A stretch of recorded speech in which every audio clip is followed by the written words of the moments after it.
देखिए, बैन करना कोई सॉल्यूशन नहीं है। सबसे पहले सरकार को ये सोचना चाहिए कि ये जितने भी जीव हैं, ये हम सब पर ही निर्भर हैं और हम सब ही इनका पालन पोषण कर रहे हैं, अब वो गली के हों या वो पालतू हों। और डॉग का जो बैन करने का रीज़न है, वो उसका एग्रेसिवनेस बताया जा रहा है। पर हम भी पिछले कई सालों से सैकड़ों जानवरों को रेस्क्यू कर चुके हैं, जिसमें स्ट्रीट डॉग के साथ हमारे पास पेट डॉग्स भी आते हैं।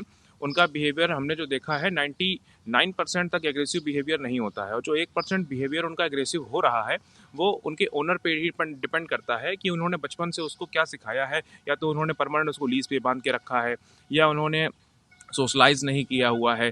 तो ये जो ओनर हैं उन पर ही डिपेंड करता है कि वो अपने डॉग्स को किस तरीके से बनाना चाह रहे हैं। और हम भी हैं, एक साधारण से कोई इंसान है, अगर वो कितना भी सीधा हो, बार बार उसको किसी चीज़ के लिए पिंच किया जाएगा तो उसका भी बिहेवियर चेंज हो ही जाएगा।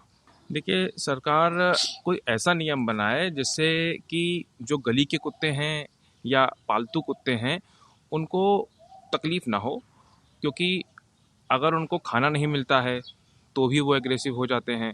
और उनका जैसे सरकार स्टरलाइजेशन करवा देती है, तो स्टरलाइजेशन करवाना भी कोई ऐसा विकल्प नहीं है कि उससे एग्रेसिवनेस चली जाएगी। क्योंकि सरकार का ये कहना है कि अगर हम डॉग का स्टरलाइजेशन कर रहे हैं तो उससे वो एग्रेसिव नहीं होते हैं।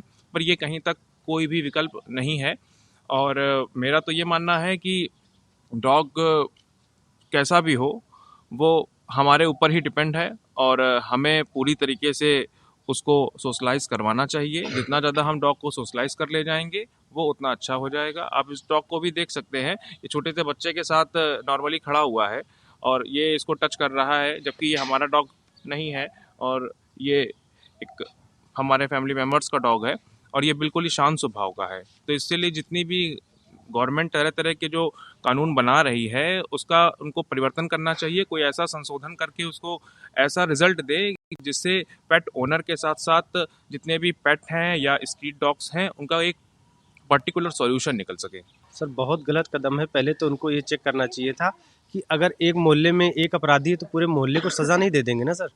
और अभी गवर्नमेंट ने, सुप्रीम कोर्ट ने एक आदेश पारित किया था 2002 में, आर्टिकल 429, 428, किसी भी डॉग्स को कहीं से हटाया नहीं जा सकता। और प्लस उनको जो ये न्यूट्रल कर रहे हैं, न्यूट्रल नहीं कर सकते हैं। सबको समान अधिकार का आदेश दिया था। उसके बावजूद अगर ये आदेश करें, बैन बैन करना कोई सोल्यूशन नहीं। मुझे अगर सुरक्षा चाहिए तो मैंने गार्ड डॉग्स पाल रखे हैं, तो मुझे सुरक्षा कौन देगा? हर घर के आगे कोई पुलिस वाला तो नहीं खड़ा होगा। आज हम लोग अगर अच्छी नींद सोते हैं तो इन गार्ड डॉग्स की वजह से सोते हैं कि ये गार्ड डॉग्स मेरे घर के बाहर खड़े, मेरे घर के अंदर हैं। मैं जान रहा हूँ कि कोई भी बात होगी तो ये पहले मेरे लिए लड़ेंगे। तो अगर कल को मेरे साथ कोई हरकत होती है तो कौन जिम्मेदार है उसका, ये बताइए आप। बहुत सर सोचना चाहिए। किसी एक व्यक्ति की शिकायत करने पे पूरे मोहल्ले को नहीं सजा देनी चाहिए। उन्होंने पूरे डॉग्स को बैन कर दिया। हम लोग डॉग्स लवर हैं सर, हमको भी पता है ये सारे जानवर हमारे आपके भरोसे जिंदा हैं। और इस दुनिया की सबसे पुरानी प्रजाति भी है ये कुत्ते, और हमारे पुराणों में इनका वर्णन मिलता है। उसके बावजूद अगर बैन कर देते हो तो ये गलत बात है। गलत, इनको बैन नहीं करना चाहिए। इसका सोल्यूशन निकालिए, इन डॉग्स को ट्रेनिंग दिलाइए और वॉकिंग के लिए अच्छी अच्छी पार्क करवाइए जहाँ डॉग्स वॉक कर सकें। कोई पार्क ही नहीं, कोई ग्राउंड ही नहीं।